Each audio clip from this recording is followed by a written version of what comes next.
மூன்றாம் பிறை 1982 வெளிவந்த இந்திய தமிழ் மொழி காதல் திரைப்படமாகும்.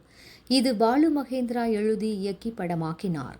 இப்படத்தில் கமல்ஹாசன் மற்றும் ஸ்ரீதேவி நடித்துள்ளனர்.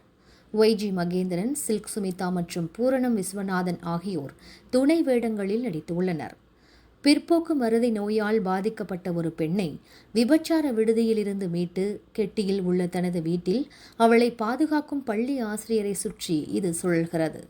ஆசிரியரின் உதவியுடன் அந்த பெண் தன் நினைவாற்றலை எப்படி மீட்டெடுக்கிறாள் என்பது படத்தின் மீதி பகுதி.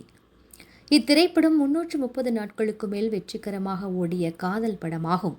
1983 இத்திரைப்படத்தை பாலு மகேந்திரா அவர்கள் ஹிந்தி மொழியிலும் கமல், ஸ்ரீதேவி நடிப்பில் சன்மா என்னும் பெயரில் மீண்டும் எடுத்து வெளியிட்டார்.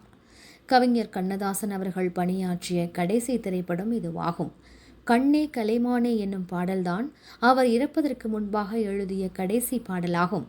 மற்றும் இத்திரைப்படத்தில் சிறப்பாக நடித்ததற்காக கமல்ஹாசன் சிறந்த நடிகருக்கான தேசிய விருதை பெற்றார் என்பது குறிப்பிடத்தக்கது.